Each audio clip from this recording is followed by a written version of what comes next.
lived out of sight, lost in confusion. Still, I don't know why you covered your eyes. La licenciada María Teresa Franco, directora general del INA, nos dará las palabras de bienvenida.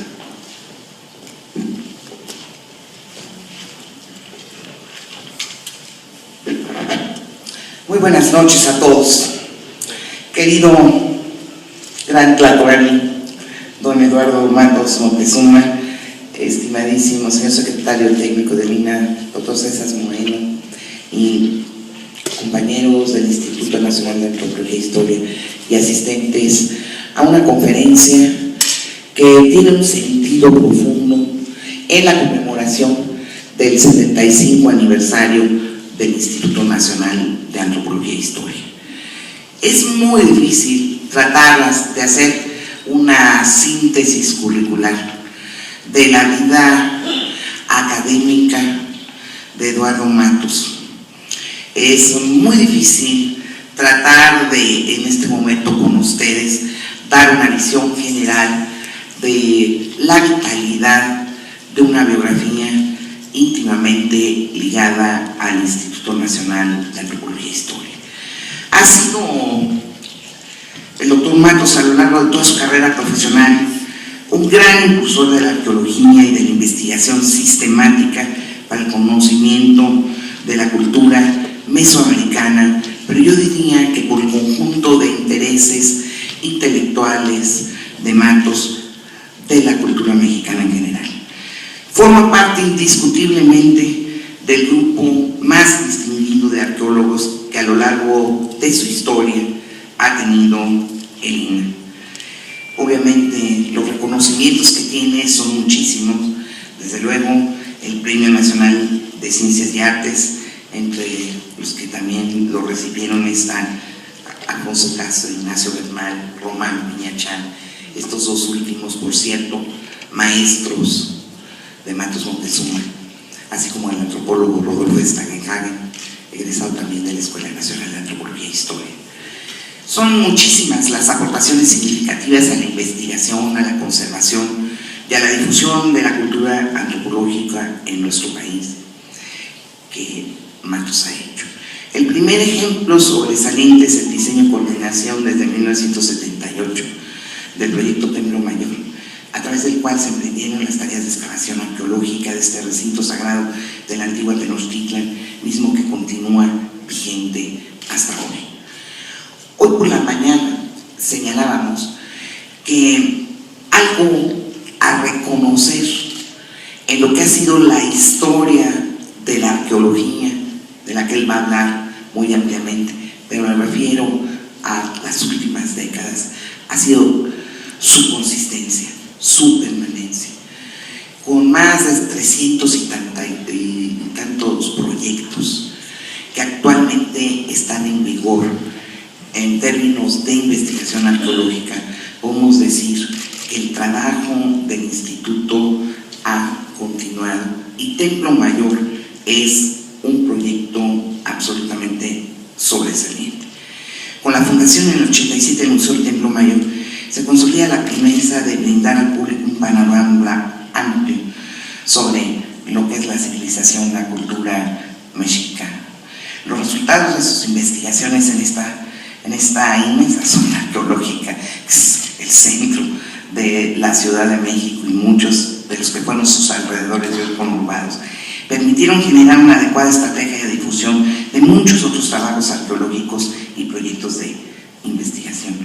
Y ese mismo año, Matos impulsó el proyecto de investigación de la zona arqueológica de Tlatelolco, ciudad gemela de la antigua Tenochtitlan. A esta labor en torno a la cultura mexicana tenemos que destacar sus contribuciones hechas para el conocimiento de la zona arqueológica de Tuna en sus distintos periódicos, así como la de la zona arqueológica de Teotihuacán. Con más de 40 años de trayectoria profesional en el INA, el maestro Matos no pudo ocultar su vitalidad. Veníamos caminando con él hace un momento y de modo, Matos, hay algo joven que te inunda y creemos que esto es muy notable en la manera de estar en la ciencia de Eduardo Matos. Él nunca ha negado que la arqueología es su gran pasión, a la que ha dedicado gran parte de su vida como antropólogo, investigador y conferencista, a proyectar sus conocimientos tanto en publicaciones como a través de una intensa actividad docente. Él ha desarrollado también trabajo de campo de una manera que yo espero alguna vez nos cuente desde su más honda subjetividad y no por ello perdiendo profundidad la narración.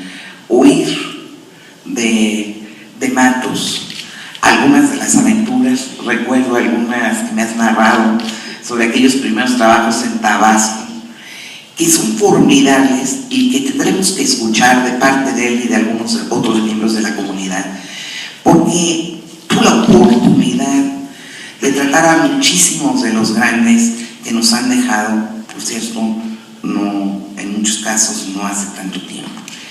Destacan en su trabajo en la ENA las materias que Matos ha desarrollado ahí, creo que han sido fundamentales para la formación de los jóvenes arqueólogos. Creo que ahí podemos destacar entre sus especialidades, tema de la arqueología en general, desarrollo de las sociedades, Mesoamérica, historia de la arqueología, seminario regional Mexica, seminario, laboratorio de materiales e historia de México. Sí, en efecto, son décadas de trabajar por los jóvenes y son muchísimos los que han estado bajo su sabia tutela. Con las raíces bien cimentadas en la ENA, en 71 ocupó la jefatura de la especialidad de arqueología y en ese mismo año fue nombrado director de la misma, en lo que años más tarde fundara la maestría en arqueología. No voy a mencionar todos los cargos que Eduardo Matos ha ocupado en el instituto, pero sí destacaré que fue, desde luego, director del museo en el que nos encontramos y que celebra sus 50 años, que fue presidente del Consejo de Arqueología y ocupó muchos cargos también externos, donde yo destacaría la dirección del CIESAS. Él ha colaborado también con la Escuela de Restauración, Conservación y Museografía, donde creo que los enfoques que Eduardo Matos ha desarrollado son dignos de atención en esa escuela y donde tiene una raíz profunda sus contribuciones. Desde luego, pues, en efecto, ya les decía que dirigió el Centro de Investigaciones y Estudios Superiores en Antropología Social del 82 al 86. Él ha hecho un trabajo también importante en la Universidad Iberoamericana, en el Centro de Investigación y Docencia de Humanidades del Estado de Morelos, en la Universidad Michoacana de San Nicolás de Hidalgo. Regularmente, Matos es invitado a impartir cursos, a dar conferencias en muchísimas instituciones del exterior.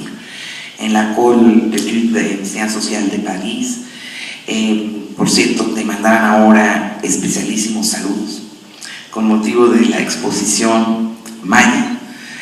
Fueron muchísimos los académicos que se acercaron para mandarle a Matos un agradecimiento especial por conocimientos que les ha transmitido en las universidades de Estados Unidos, en varias de ellas, en la Complutense de Madrid, de Huelva, en España, y podemos seguirle aquí un rato mencionando la tarea internacional de Matos.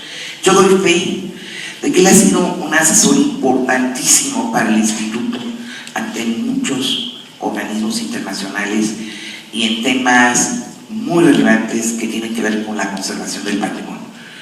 Ante la UNESCO, él muchas veces ha tenido a nombre del instituto algunas de las tareas verdaderamente difíciles, discusiones en las que México ha tenido una posición de vanguardia y en las que Matos ha estado ciertamente involucrado.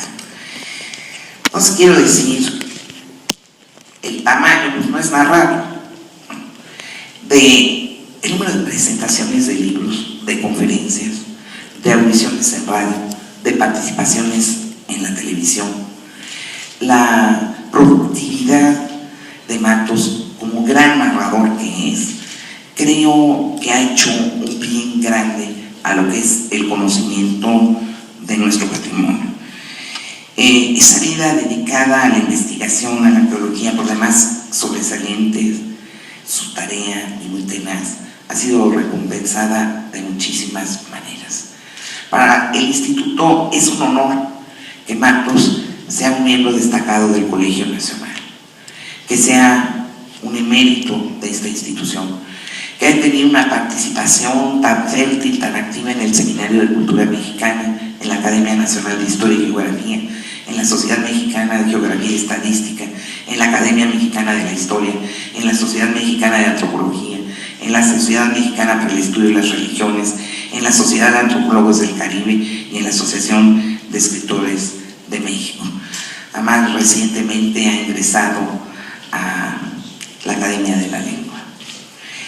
Sus méritos académicos y la importante labor de divulgación que ha impulsado en el campo de las ciencias antropológicas también le han generado una cantidad de distinciones de las que valen la pena, ¿no? Por ejemplo, él sí es un caballero de la Orden y de las Palmas Académicas de Francia, y puedo seguirle aquí en el número de reconocimientos de Francia, de Alemania, de muchos de los países iberoamericanos, entre otros Venezuela, de la Universidad de Colorado, de las medallas que ha recibido Matos, son muchísimas. Creo yo que no debo seguir mencionando el número de ellas, Matos, espero que todas las tengas guardadas. Y además de la infinidad de artículos para catálogos, de exposiciones, de revistas científicas y de divulgación, de guías oficiales, y su participación también en la tarea de, vía los museos, dar a conocer mucho de lo que es el conocimiento de investigación básica.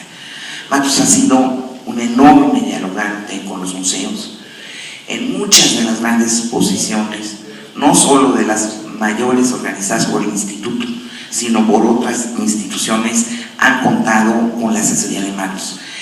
A veces nos olvida que Matos tiene una visión estética muy desarrollada y una fina sensibilidad en prácticamente todas las artes, sin dejar de decir lo que a Matos le ha fascinado: el teatro, la ópera, lo que significa para él la música.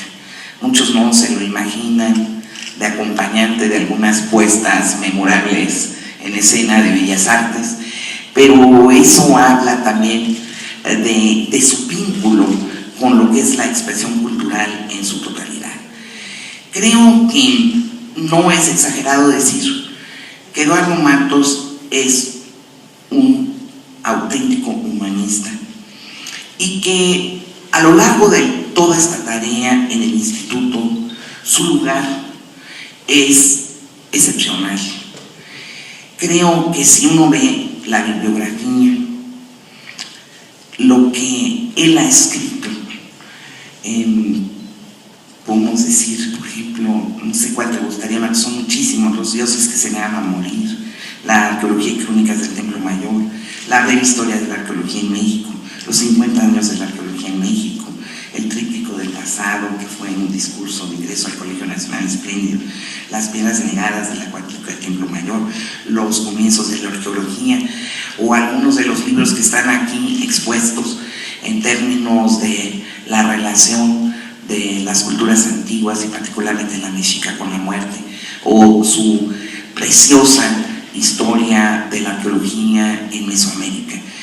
Es impresionante que por lo menos tenemos aquí registradas, y nos estamos al día, 440 fichas bibliográficas que giran en torno al mundo mesoamericano, examinado bajo las perspectivas arqueológica, antropológica, artística, histórica y etnográfica. Querría decir que Eduardo Matos posee un conjunto de cualidades que difícilmente se reúnen. Yo diría, y me acuerdo de algo que no sé por qué razones, y no voy a decir en dónde, nos leía alguien de un libro de oración.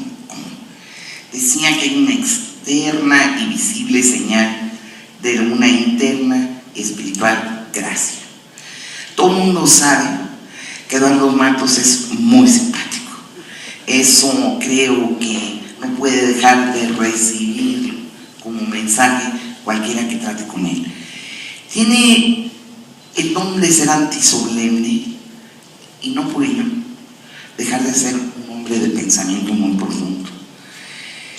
Ese don de la simpatía y esa manera de ser siempre muy serio, enormemente disciplinado, un investigador acucioso, un hombre de horarios, y dentro de esta divertida manera cotidiana de narrar la vida que tiene Eduardo Matos, creo que hay un trabajo muy exigente de su parte.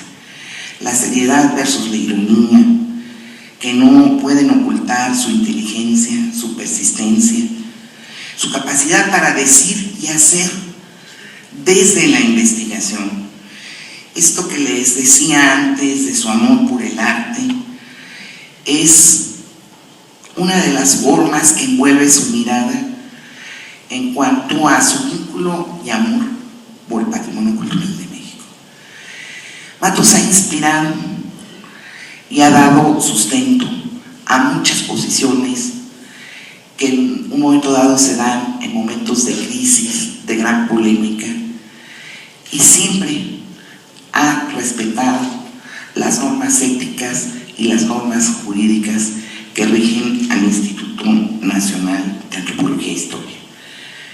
Yo soy testigo de su profundo compromiso con nuestras herencias más antiguas y también su conocimiento de lo que es la creación contemporánea. Yo puedo expresarle de tu corazón mi admiración, Mato. Sabes que hace muchos años que así te veo como un hombre admirable, pero en esta ocasión yo sí quisiera decirle que creo representar a la comunidad del instituto. Hoy queremos, antes de escucharte, entregarte la primera medalla por el 75 aniversario de nuestro instituto, y con eso decirte que te damos un lugar que te has ganado a pulso por tu lealtad a esta institución y por tu contribución a la cultura mexicana.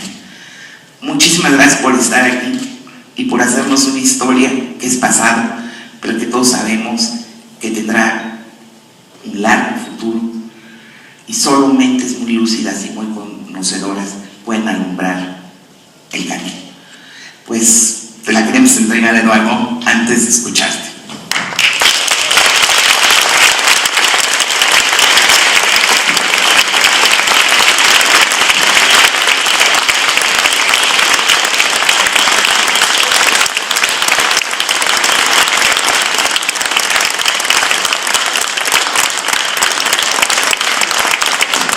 Le entrega no solo la medalla, sino un diploma al maestro Eduardo Matos.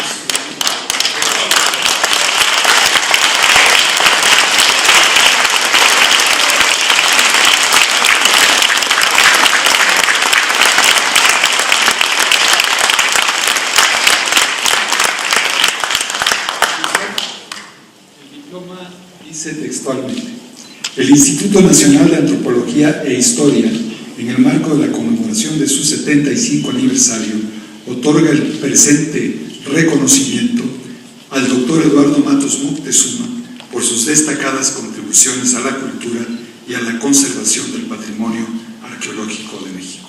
Ciudad de México, 29 de octubre de 2014. María Teresa Franco, directora general del INAH.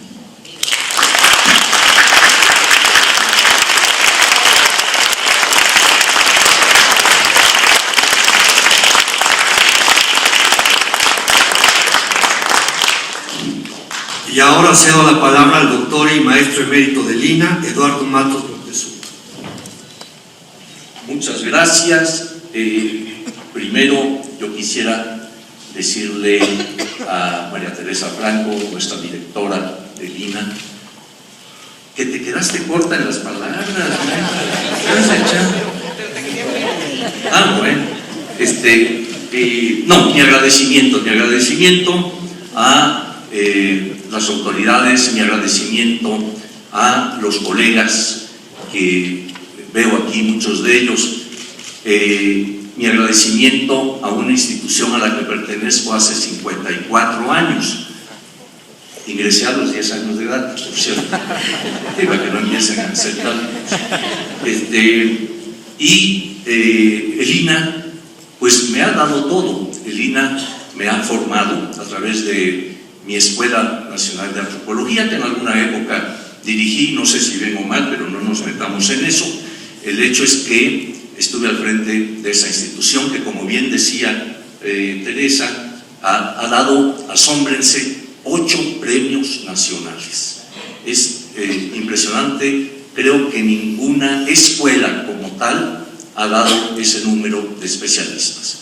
Los nombres, Ignacio Bernal, está también, digamos, de egresados de la ENA, está Santiago Genovés, Ignacio Bernal, Román Piñachán, Pablo González Casanova, que se graduó como historiador, Rodolfo Stavenhagen, que fue mencionado, tenemos también a Margarita Nolasco, recientemente a Roger Bartra y bueno, yo que lo recibí también en 2007. Entonces es impresionante que esa escuela, que a veces es muy criticada, en realidad haya dado tanto. Ahí nos hemos formado la mayoría pues de los arqueólogos, antropólogos sociales, lingüistas, antropólogos físicos, que forman el cuerpo académico de nuestra institución y de muchas otras instituciones, inclusive a nivel latinoamericano. Entonces, pues, imagínense mi agradecimiento pues a la institución, que además siempre sentí su apoyo a través de investigaciones y de toda una labor que estuve desarrollando en ella, o que estoy desarrollando en ella, y que pues hay que seguir adelante. Pero para ir entrando en materia, para no atormentarlos mucho, no se asusten si empiezo con el siglo XVIII. Dirán ustedes, bueno, pero si es el INA que vamos a ver, bueno, pero hay antecedentes que hay que observar, hay que ver, hay que aquilatar. Y entonces vamos a empezar viendo un panorama muy general. Fíjense que los que nos hemos dedicado sobre todo al estudio de la arqueología, por ahí anda Leonardo también, y yo y hay otros colegas, pero nos enfrentamos a un problema que yo lo menciono en mi libro, de la arqueología del México antiguo, que es una historia de la arqueología, y es que para escribir la historia de la arqueología en México se necesitarían 50 tomos de este grueso, y puede que aún faltarían algunos más, ¿no? Porque es tan amplia, tan vasta, tan llena de aspectos metodológicos, técnicos, de historia, de detalles, de curiosidades, que en realidad es una tarea difícil querer escribir sobre esto. Entonces, pues, voy a empezar hablando en el siglo XVIII. ¿Por qué? Porque en ese momento se va a presentar un panorama, sobre todo en España. México aún era colonia del Imperio Español, ¿verdad? Se va a presentar un momento muy, muy importante, ¿no? Y ese momento va a comenzar con la presencia de Carlos III. Carlos III de España, recuerden que era un hombre de digamos, de un conocimiento muy amplio, lanzó las reformas borbónicas, etcétera, pero dentro del campo que nos interesa, él, cuando era rey de Nápoles, fue quien ordenó las excavaciones de Pompeya y Herculano, y el museo que todavía hay allá en Nápoles, pues fue una obra precisamente de Carlos III. Y este rey pide también que se investigue todas sus colonias, su pasado, qué habían hecho los pueblos que habían habitado en esas colonias, etcétera. Instruye desde esa perspectiva a sus gobernadores, virreyes, etcétera, en ese sentido, ¿no? Él había creado el gabinete precisamente de uno de los gabinetes de antigüedades, y Antonio de Ulloa, que ustedes están viendo aquí, fue uno de los encargados de dar los principios para que se enriquecieran esos gabinetes, entre otras cosas, con material arqueológico, ¿no? Pero se va a dar un fenómeno interesante.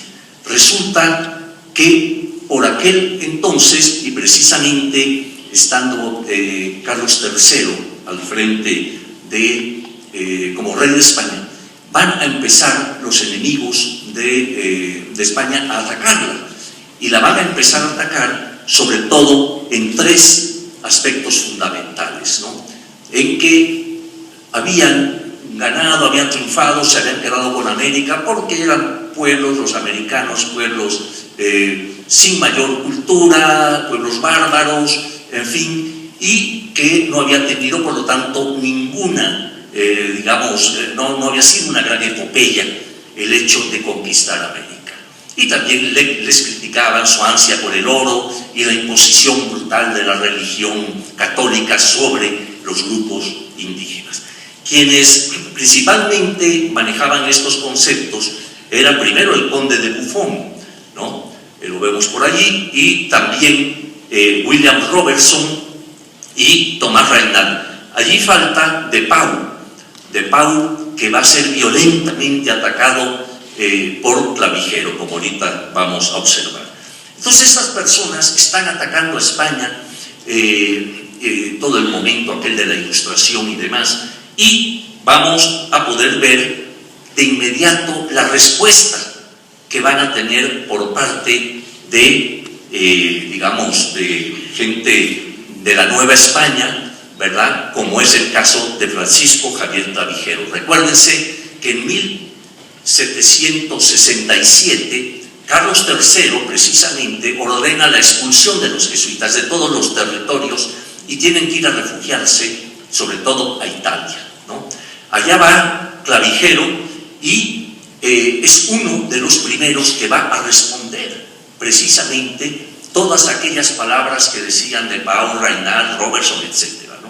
Y lo hace a través de su Historia Antigua de México. Historia Antigua de México. Claro que el título, como esos títulos del 18, era larguísimo, pero ahora ya nada más se redujo a Historia Antigua de México. Y él presenta allí, trae sus disertaciones, que también las escribe, digamos, en esa época, trae toda una crítica muy severa a estas personas, y dice que ellos ni siquiera quizá hayan estado en América, que están diciendo puras tonterías. Y cuando se refiere a De Pau, es terrible, porque dice: este señor vierte palabras como un albañal, o sea, como un excusado, imagínense.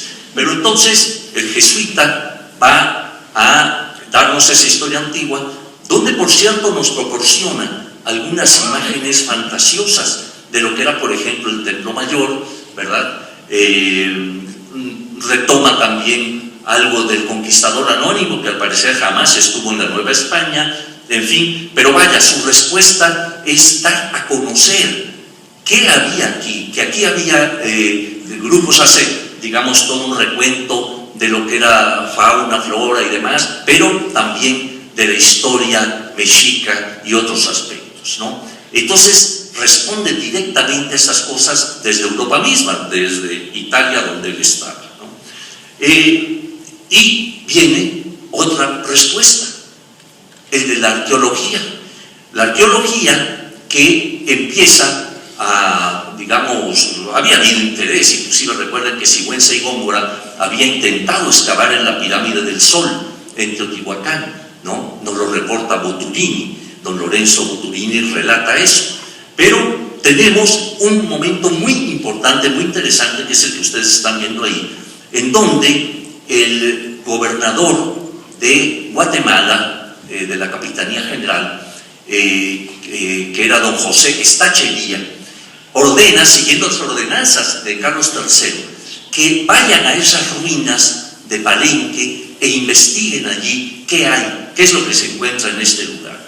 Y el primero va a ser Antonio Calderón. Yo les llamo los tres Antonios. Primero Antonio Calderón, que va al lugar, rinde algún informe, en fin, pero se ve que Stacheli era un hombre muy estricto y requiere más. Entonces manda al otro Antonio Bernasconi, ¿verdad?, en 1785, que era además uno de los arquitectos reales, era una persona de conocimientos. Bernasconi va, rinde también un informe que tampoco es muy del agrado del gobernador Stacheli, y entonces manda al tercer Antonio, al capitán Antonio del Río. Militar, al fin y al cabo, pues él cumple órdenes, y dice en su informe que no dejó pared ni piso por excavar. O sea, ha de haber hecho barbaridad y media y esto, abriendo hoyos por todos lados. Contrató a 79 indígenas del área para hacer sus trabajos, en fin, y rinde un informe que va a ser muy, muy importante, como veremos un poquito más adelante, ¿no? Entonces, pues, vemos aquí, por ejemplo, se ha dicho que alguien que acompañaba a Del Río era Ricardo Armendáriz. Hay algunas dudas por ahí, pero bueno, él pinta, vean ustedes, dibuja lo que es la Torre de Palenque, ¿no? Este edificio, quizá el más elevado que hay en la zona, y otros monumentos, como puede observarse ahí, ¿no? Pero también vamos ya a tener algo interesante, como en 1785 va a haber un interés en la Gaceta de México, en una de ellas, de dar a conocer el hallazgo, la descripción que se está haciendo del Tajín, ¿no? El Tajín, podemos ver ahí este primer dibujo, cómo se nos representa, ¿verdad? Y se habla de que había tabacales allí, eran siembras y demás, y que en algunos recorridos encuentran esta famosa pirámide de los nichos, ¿no? Y entonces se da a conocer en 85. Todo esto es interesante porque José Antonio Alzate, que es quien lleva a cabo estas gacetas y demás, va a publicar un suplemento de la Gaceta, que es precisamente el trabajo sobre Xochicalco. Allí, Antonio Alzate, como lo observan allí, trae esta descripción de Xochicalco, en la cual ya viene acompañada de una serie de dibujos, algunos un tanto fantasiosos también, pero algunos de gran valía, como el que ven abajo del monumento muy conocido de las serpientes, ¿no? Pero menciono todo esto porque le va a servir a este jesuita, que también era de los expulsados, estaba en Italia, y es Pedro José Márquez. Pedro José Márquez tiene estudios de arquitectura, etcétera, allá en Italia. Tiene escritos muy interesantes, pero uno de ellos es que también lo hace para rebatir a los que están atacando a España. Escribe Márquez su, ¿cómo se llama? Monumenti de arquitectura, en fin, pero se refiere fundamentalmente al Tajín y a Xochicalco, para dar a conocer allá estos recientes, diríamos, hallazgos, ¿verdad? Y que se conozca que no eran pueblos bárbaros, sino que tenían ya una arquitectura, toda una cultura, etcétera, ¿no? Y se va a dar un hallazgo interesante, el año 1790, finales ya del siglo XVIII, y en ese momento reinaba en España Carlos IV. Carlos IV, que es el que está representado en el caballito de Tolsán, ¿verdad? Era un rey que no quería ser rey. Él se dedicaba algo a la relojería, muy en boga en esa época, que regalaban a los gobernantes un reloj muy de oro con cosas, y él hacía eso. Parece que no tenía mucho interés, y desde luego que no tenía las luces que tuvo Carlos III, su padre. Es decir, Carlos IV, pues parece que era más limitado, o por lo menos no le hacía mucha gracia tener el mando. Aquí se le representa casi como un César romano, y desde luego, como digo, sin la brillantez del padre. A veces yo le explico a mis alumnos, para que no se confundan, que el rey es el que está arriba, para que no Entonces, Carlos IV, sin embargo, va a tener una importancia en lo que atañe a nuestra arqueología. Resulta que han nombrado a Juan Vicente de Güemes Pacheco de Padilla Conde, segundo conde de Revillagigedo, al frente de la Nueva España. Este era un hombre inteligente, quizá uno de los mejores gobernantes de la Nueva España, ¿verdad? Quitó, por cierto, nada más para que se den una idea, a los vendedores ambulantes que estaban adentro del Palacio Nacional. O sea, mandó 20,000 perros, los que sean muy pro la cosa de la fauna. Pues este señor sí se echó a 20,000 perros que andaban correteando por toda la ciudad. Y en fin, hizo muchas cosas ya muy buenas. Pero una de ellas fue que mandó a emparejar el Zócalo con Plaza Mayor de México, ¿no? Manda a emparejarla, y en esos trabajos aparece el 13 de agosto, fíjense qué curioso, de 1790, dan con la cuatrícula. O sea, estas obras de repente encuentran aquel monumento, no saben qué es, como dice el alabardero, que era un guardia de palacio que llevaba un diario, dice, no tiene ni pies ni cabeza. Tiene razón, la cuatrícula no tiene cabeza, está decapitada y 2 chorros de sangre salen y se encuentran, ¿no? Y por pies tienen 2 garras enormes, ¿no? Pero no la entienden, no la encuentran. Pero el virrey, a petición de Bonavilla, en fin, de varios personajes, porque eso ocurre, como decía, el 13 de agosto de 1790, pero en el mismo año, el 17 de diciembre, va a aparecer la Piedra del Sol, un poco a pocos metros, aparece la piedra solar, ¿no? Entonces se le pide al virrey que esta piedra, por su importancia, esta nueva piedra, sea empotrada en la torre poniente de la catedral, ¿no? Y la otra, que la ven más monstruosa, no entienden bien, la mandan a los patios de la universidad. El hecho de haber colocado a la vista pública la Piedra del Sol y haber mandado un poco a esconder a la universidad la otra pieza, está obedeciendo a que con esa piedra, ¿verdad? Por eso decía yo la respuesta de la arqueología, con esa piedra se veía, como lo dice su estudioso, don Antonio de León y Gama, ¿verdad? En su libro, la descripción histórica y cronológica de las 2 piedras, allí dice claramente que lo motiva a escribir sobre estos monumentos que acaban de aparecer, el hecho de que vean los que están atacando España allá en Europa, los enemigos europeos de España, que vean que aquí hay un avance significativo, que son piedras talladas no con cinceles de acero, sino con otras piedras duras, y hace todo el estudio de ambas figuras, y más tarde aparece también, un año más tarde, la piedra de Tiso, que va a incluir después posteriormente en una segunda edición, ¿no?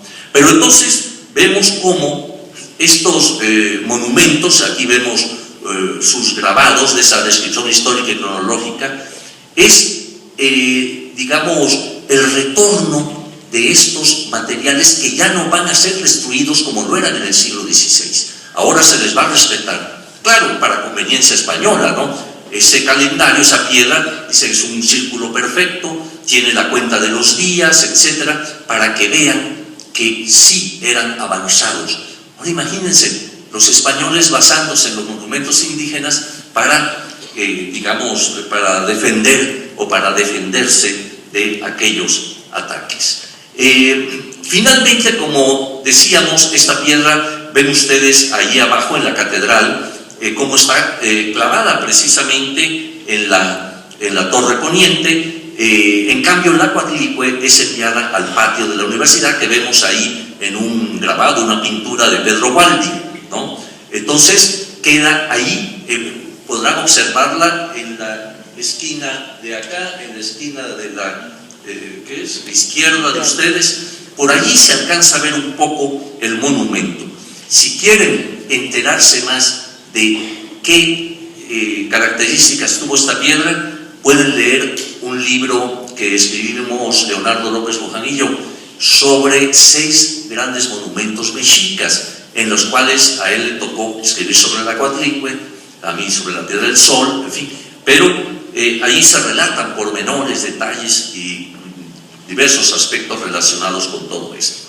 Fray Servando, que tiene nombre de calle, Fray Servando Teresa de Mier, es muy importante porque Fray Servando pertenecía a la orden de los predicadores, es decir, Fray Servando era dominico, era muy bueno para hablar al público, y entonces lo invitan un 12 de diciembre de 1794 a que diga el sermón en honor de la Virgen de Guadalupe en la Basílica. Y allá va Fray Servando, nada más que antes se había reunido con un señor Borunda, que yo creo que estaba medio Lucas Borunda, bueno, que había dicho que Quetzalcóatl, que total, que llega Fray Servando, están las autoridades españolas, está ahí el obispo, todo, ¿verdad? Y Fray Servando se le ocurre, pues ya sentía la cuestión independentista un poquito, ya era muy rebelde, y entonces les echa un rollazo a los que están presentes ahí, en las que en pocas palabras dice que la gloria de la evangelización no estuvo en manos de los españoles, sino que había estado ya en manos de un apóstol que en la figura de Quetzalcóatl había venido a predicar a América, que por lo tanto era muy anterior, era Santo Tomás, decía él, y no era de ninguna manera los frailes que habían entrado en el 16, sino que antes ya existía, ¿no? Bueno, se arma la grande, le confiscan los libros, lo deportan a España, se escapa. Bueno, es toda una vida apasionante, lean sus memorias. Pero el hecho es que vemos aquí ya también ese interés, ese deseo, pues, digamos, de restar ahora a los españoles, a los peninsulares, toda esa gloria de las que ellos se ufanaban. En 1803 llega Humboldt, aquí venía de todo su viaje por Sudamérica y va a estar recorriendo aquí algunos lugares que mencionan, no los recorrió, pero en fin, el hecho es que, pues, dentro de sus estudios hay cosas muy atinadas, también hay errores, muy de la época también, pero él se lleva algunas piezas para el gabinete del rey de Prusia, en donde quedaron depositadas y me imagino que todavía estarán por allá. Y tenemos una figura que es muy importante, que es Guillermo Dupé. Dupé va a hacer 3 grandes recorridos ya allá por 1806, 7, por ahí. Va a hacer 3 grandes recorridos y nos va a dejar toda una serie de descripciones y de dibujos, etcétera, de esos recorridos. Dupé es muy importante porque, pues, ya es quizá de los últimos que tiene, en cierta forma, el apoyo también de la corona para poder hacer sus investigaciones, sus recorridos, figura realmente destacable dentro de la arqueología nacional. Y vamos a dar un salto, vamos a llegar ya al México independiente, es decir, ya ha ocurrido muchas cosas y tenemos aquí un personaje realmente relevante dentro de la arqueología mexicana, que es don Leopoldo Batres, ¿no? Que era capitán de caballería de lanceros de Juárez, ¿no? Y bueno, su familia era muy amiga de don Porfirio, en la época del porfiriato, ¿no? Y él va a crear la primer inspección de monumentos, ¿no? Hacia 1884-85, por allí, va a fundar la inspección de monumentos, que va a tener a cargo muchos aspectos precisamente de ver la condición de los monumentos, de que no se extraigan, no sé, ciertas normas para el trabajo arqueológico. Aquí se saltó esto. Bueno, también, bueno, aquí vemos nada más lo que es esta piedra que había permanecido empotrada en la torre poniente de la catedral. Todavía hay un letrero ahí que señala, y una barra que señala a dónde llegaba digamos, la parte inferior de la piedra, ¿no? Y hay un volante que se llama El adiós y triste queja del gran calendario azteca. Hay pocos ejemplares. Leonardo ha investigado y ha encontrado Primero, uno de ellos se lo regaló nuestro común amigo, el licenciado José Antonio Pérez Porrúa. Él mantenía algunos de estos volantes donde viene todo el verso de El adiós sin triste queja, se lo obsequió a Leonardo. Leonardo investigó que hay otro en París, en fin, pero realmente es interesante porque marca el momento. Eso del adiós es porque lo van ya a quitar de la torre poniente Batres y se lo va a llevar al museo de arqueología en la calle de Moneda, ¿no? Aquí vemos también cómo el mismo Batres va a hacer los descubrimientos en 1900, en el año 1900, atrás de la catedral, en la famosa calle de las Escalerillas, ¿no? Ahí tenemos algunos de los, es casi como un diario de campo, va relatando día a día lo que va encontrando con fotos, etcétera, ¿no?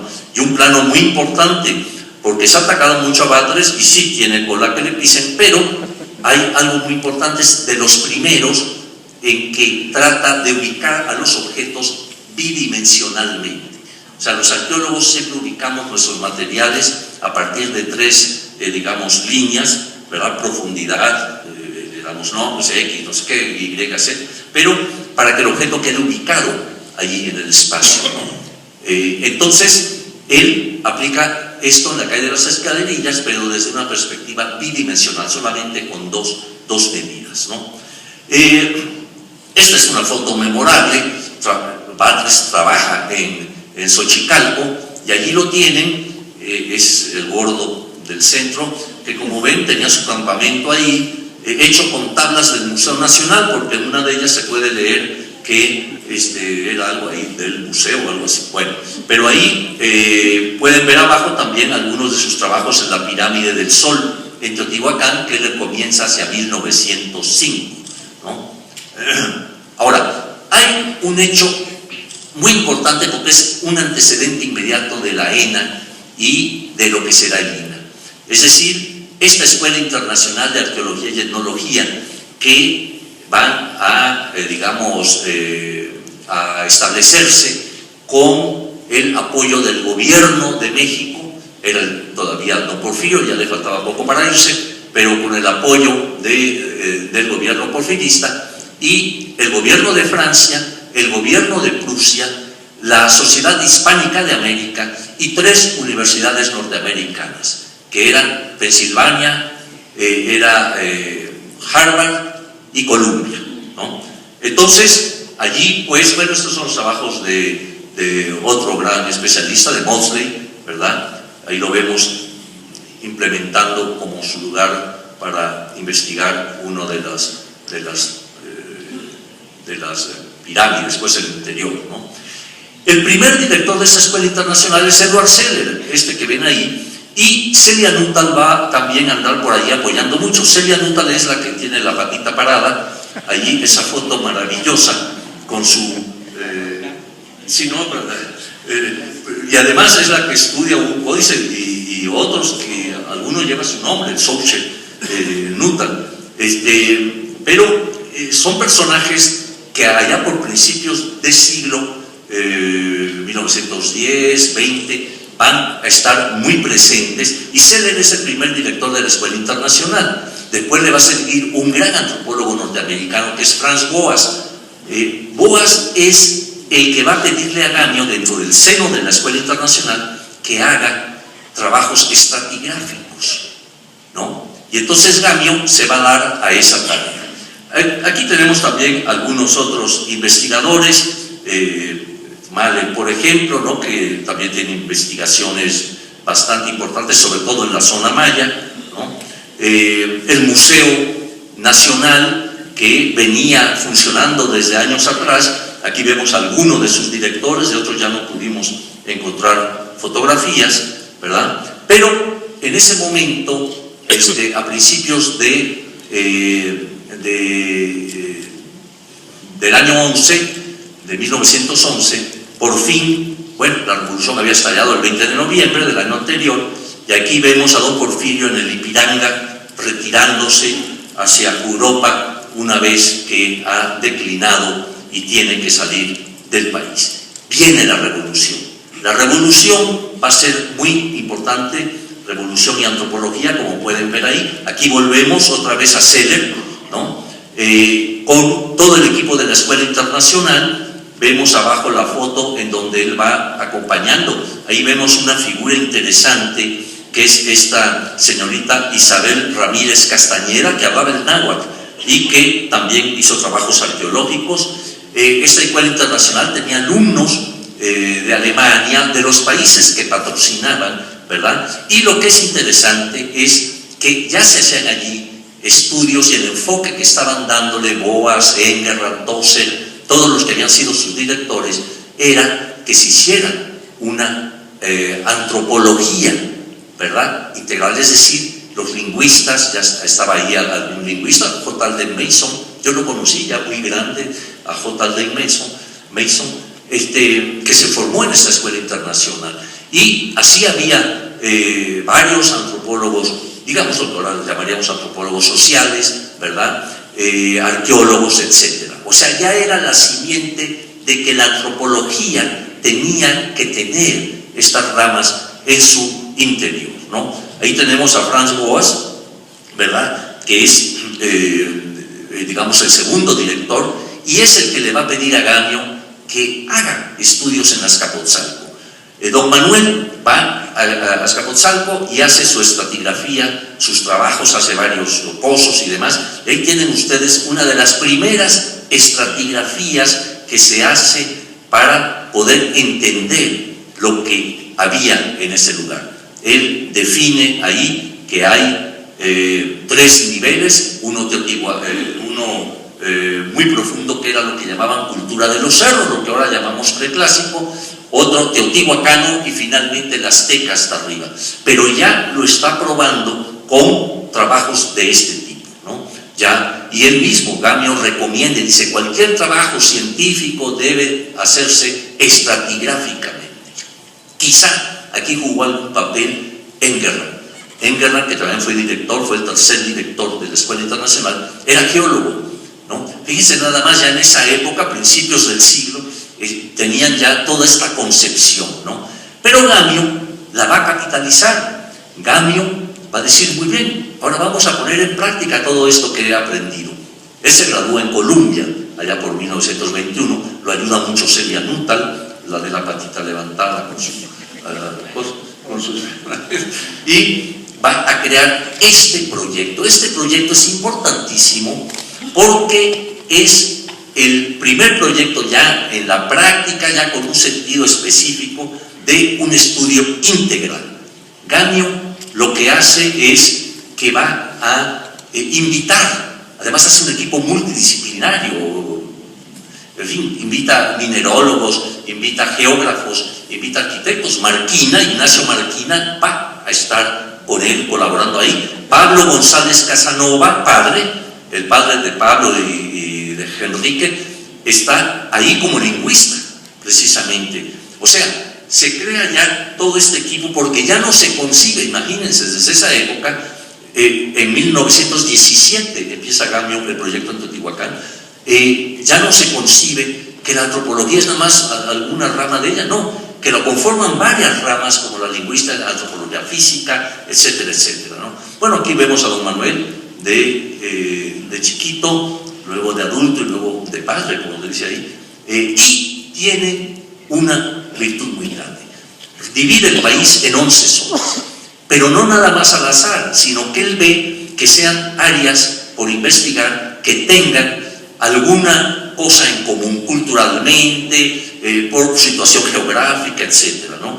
Entonces, en la población del Valle de Teotihuacán, que así se llama su proyecto, él escoge Teotihuacán como ejemplo de la zona central, que la ven ahí en rojo, más o menos, no veo bien, pero escoge de que el ejemplo va a ser Teotihuacán, ¿no? Y la estudia desde el momento prehispánico, el colonial y el moderno.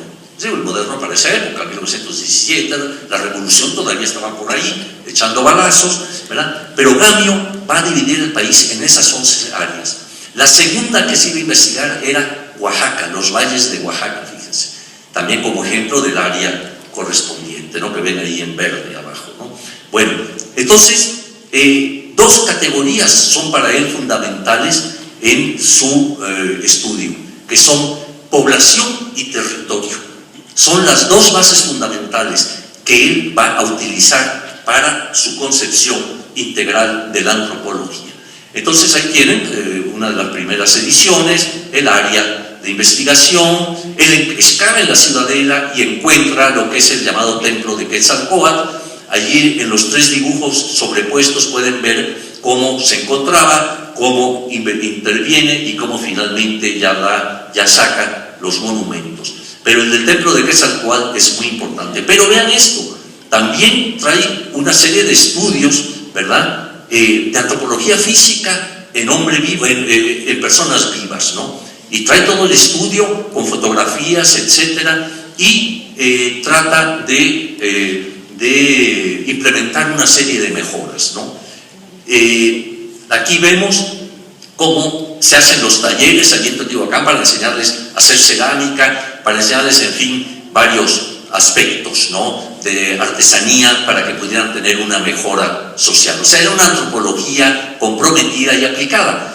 Claro, era ya producto de esta revolución, de este movimiento que empezaba a descubrir al indígena, ¿verdad? Y lo vamos a ver también en la pintura, por ejemplo, en el arte, en la pintura de Diego, en la pintura en muchas otras expresiones, en la música, etcétera, ¿no?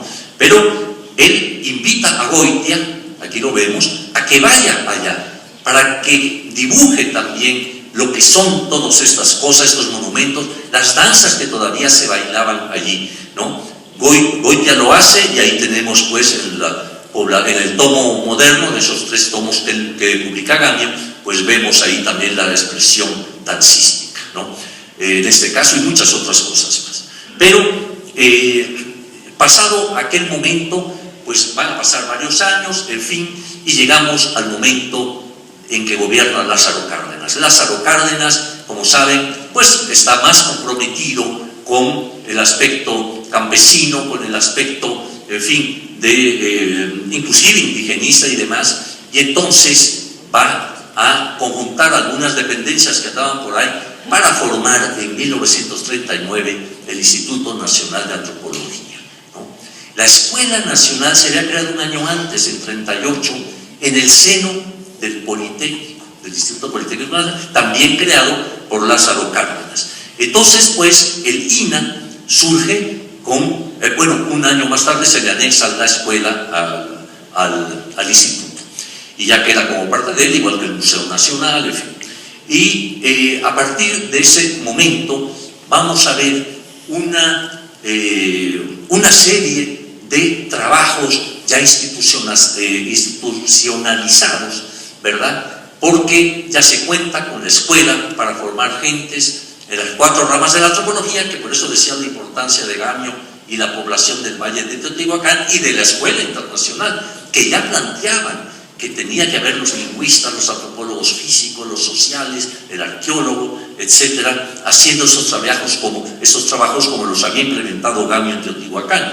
Y entonces, uno de los primeros trabajos que el INA va a enfrentar es ni más ni menos que el de Jorge Acosta en Tula. Empiezan a encontrar en Tula, Jorge Acosta empieza a excavar, la Sociedad Mexicana de Antropología se reúne para apoyar los trabajos, para discutir, hay una discusión ahí que si esta era la Tula mítica, etcétera, y Jiménez Moreno, don Humberto Jiménez Moreno, mi maestro de historia antigua, hace el estudio y plantea que esa es Tula Chicocotitlan mencionada en las fuentes y que no era Teotihuacán como algunos creían, ¿no? Entonces, allí empieza un poco la simiente de la llamada etnohistoria ahora, cuando Jiménez Moreno, ya después ya la va a implementar más, pero en un principio él aporta ese dato junto con la arqueología, el dato de los análisis de documentos históricos, códices y demás, ¿no? Y llegamos así ya a los años de 1950 en adelante, en donde el INA, sobre todo en los años 60, va a tomar un auge sin precedente, ¿no?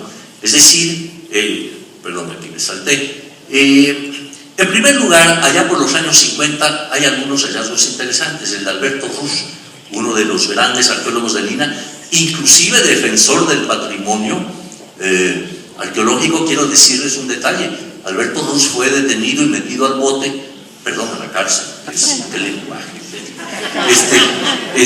Bueno, lo meten al bote porque defiende que en Chichén Itzá quieren hacer no sé qué cosa, una cosa rara. Él se opone, ¿verdad? Y lo detienen ahí un rato porque no permite pues que eso se lleve a cabo. Pero quizá la gran obra de Alberto Ruz es el descubrimiento de la tumba de Palenque.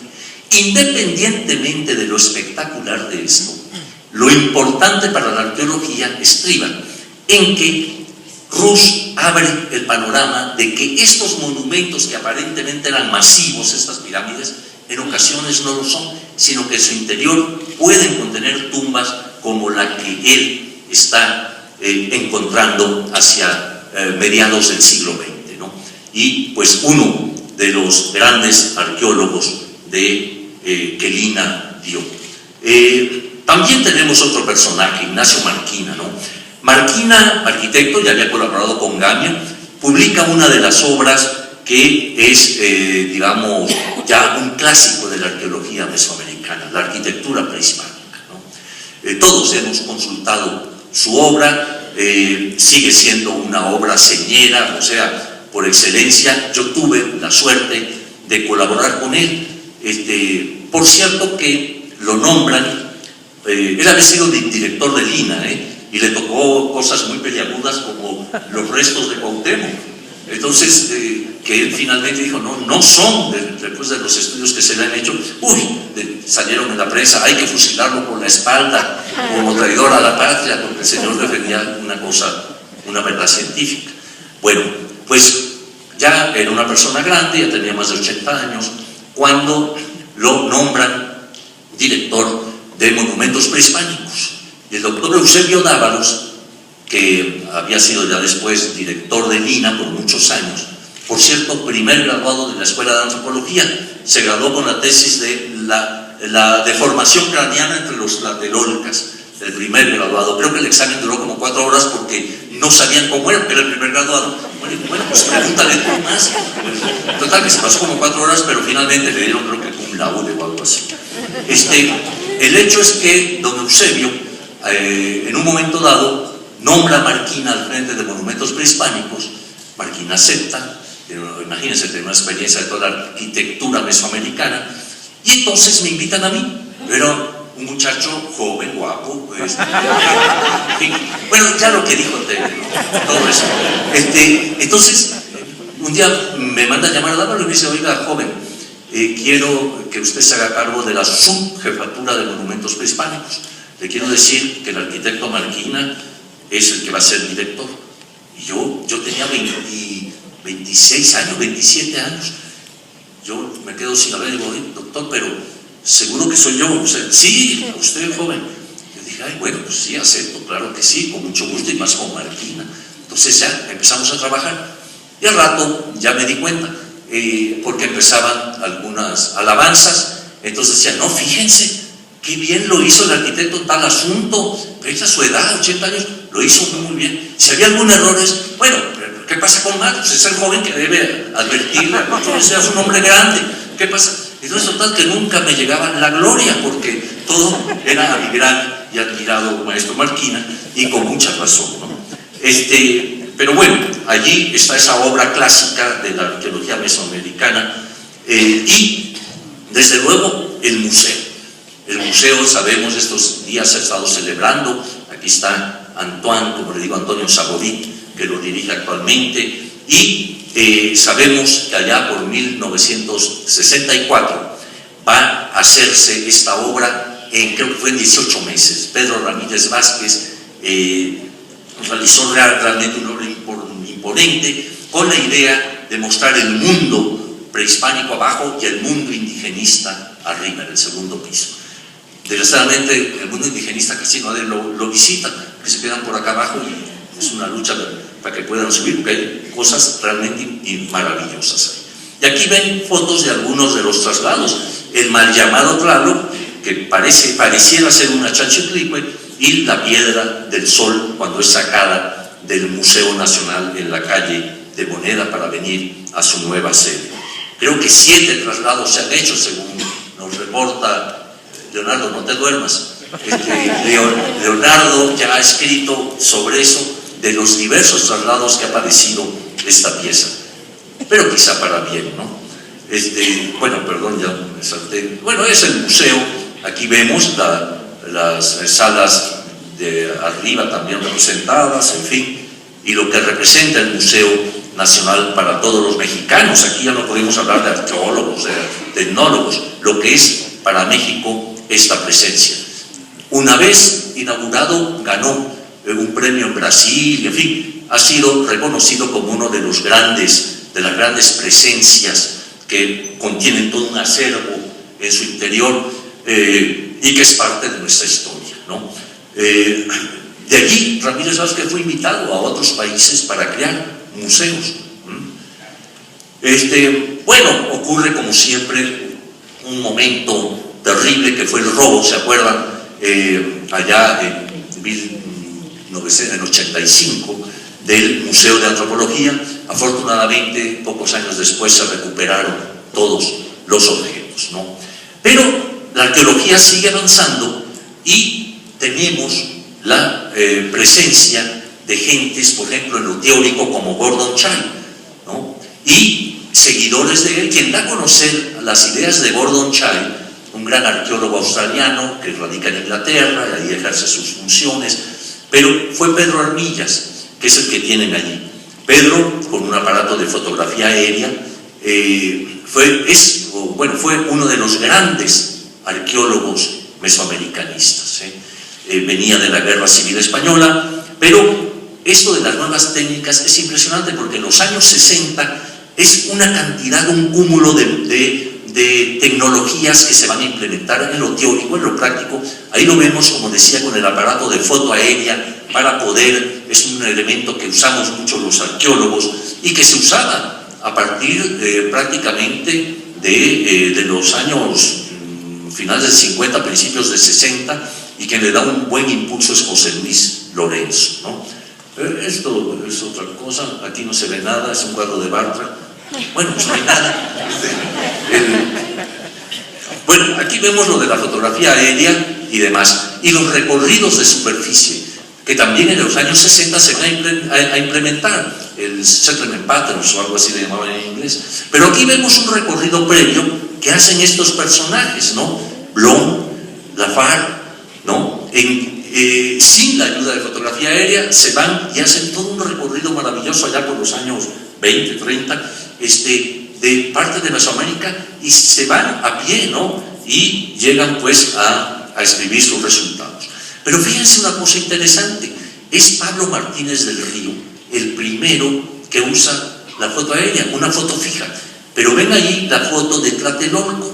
Él va a escribir Tlatelolco a través de los tiempos y va a trabajar en 1945, 46 por ahí, a instancias de Barlow, de Robert Barlow, que es el que lo invita a que hagan estos trabajos en Tlatelolco por la importancia que el lugar tiene, ¿no?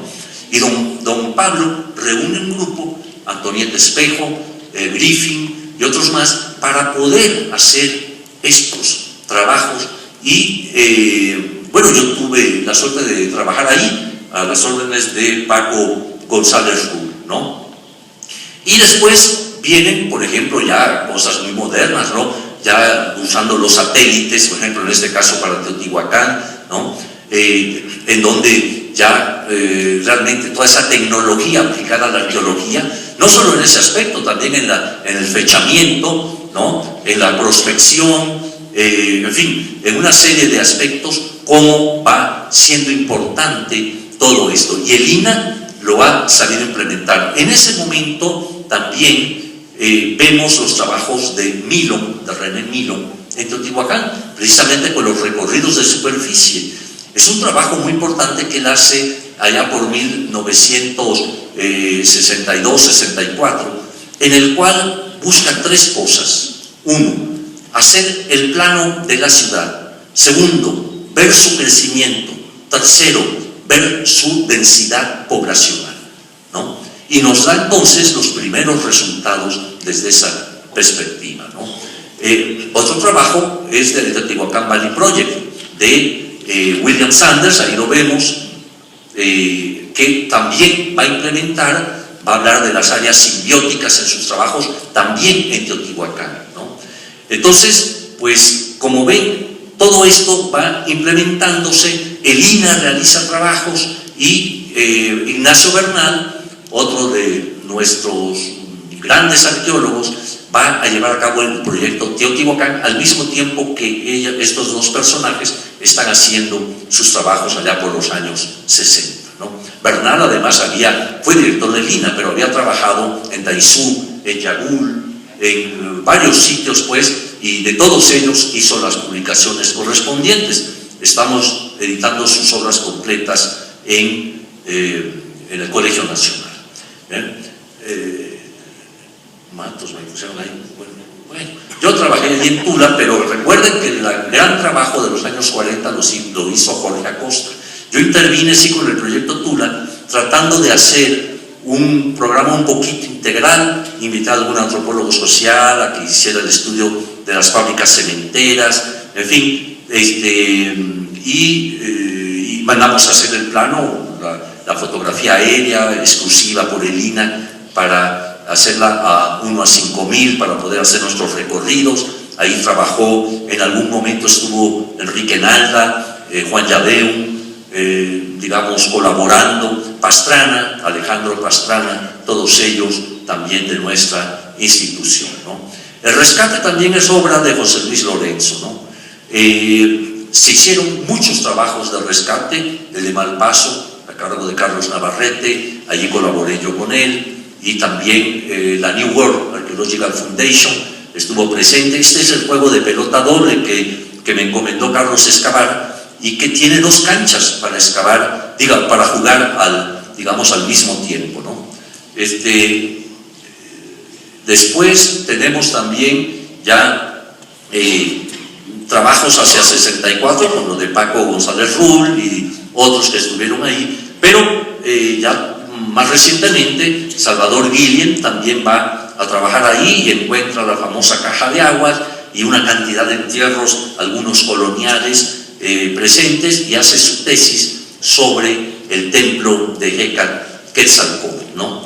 Estos rescates arqueológicos han sido importantes porque han permitido salvar en buena medida, que es una de las funciones de nuestra institución, los monumentos, ¿no? Aquí tienen cuando se encontró el templo de Quetzalcóatl, que permanece en la estación Pino Suárez. Ahí se puede ver porque el INA peleó que se debía quedar en ese lugar, ¿no? Después ya vienen otros aspectos, como el programa de arqueología urbana. Yo lo implementé hacia 1990, ya muy reciente, como parte del proyecto Templo Mayor. Entonces allí viene algunos de los trabajos hechos en la Casa Cultural de España, en donde se encontraron estos vestigios, y que piensa también Raúl Barrera, quien está ahora al frente, que podría estar ahí los restos del Calmecac. Después ya vemos ya en el área de Templo Mayor que se continúan las excavaciones hasta que viene el 2 de octubre, no se olvida, de 2006, en que el programa de arqueología urbana encuentra esta monumental escultura de la diosa de la tierra, de Tlaltecutli, ¿no?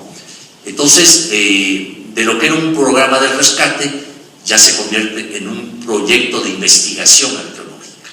En ese momento tengo que decidir quién se va a hacer cargo de este trabajo.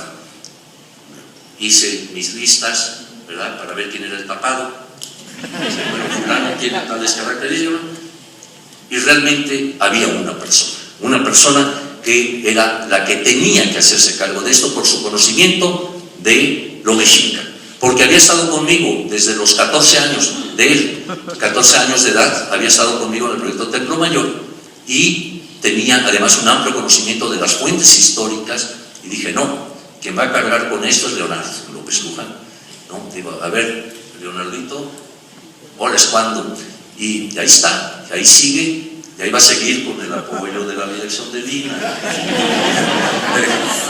porque no es la excavación cuesta, Entonces, ya para terminar, porque creo que ya estoy aterrorizándolos, aquí vemos varios trabajos que se hicieron en aquella época.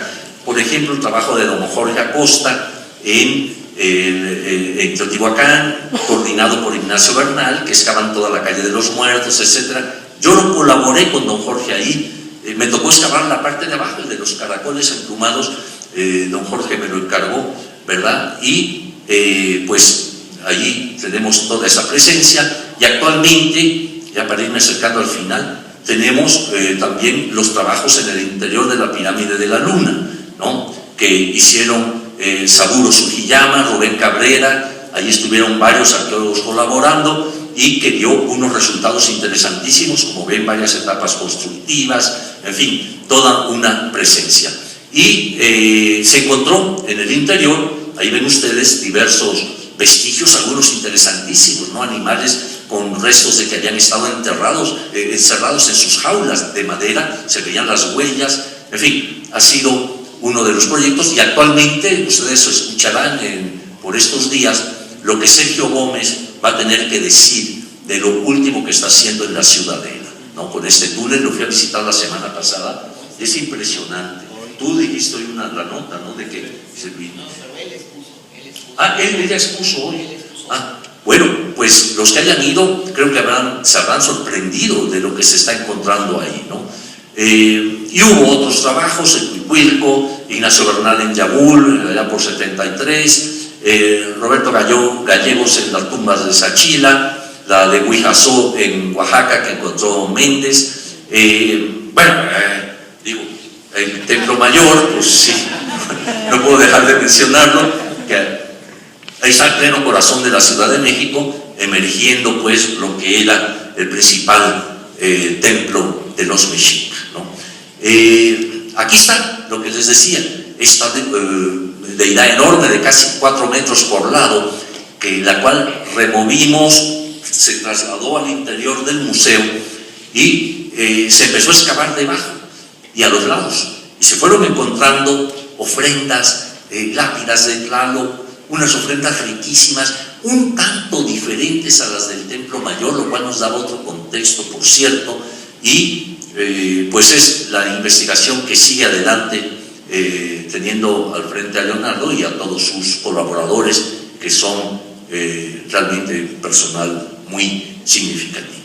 Para terminar, ya, porque llevo 1 hora exacta, exactita, para culminar, a ver, vean esta foto, quizá sea de allá por 1925, que es muy significativa, es la que cierra mi libro, el de la historia de la arqueología, porque es muy simbólica. Vean ustedes, primero la modernidad en esa época, un avión en Teotihuacán, ¿no? El avión en Teotihuacán, la población, la gente viva, ¿verdad?, que se acerca a ver todo esto, y al fondo lo que es uno de nuestros monumentos emblemáticos, la llamada Pirámide del Sol.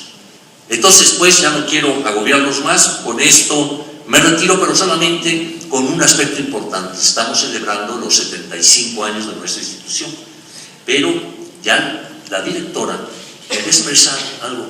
Muy bien, Matitos, como me dice de cariño, Matitos, muy bien que celebremos los 75 años, muy merecido, porque la institución realmente ha hecho mucho.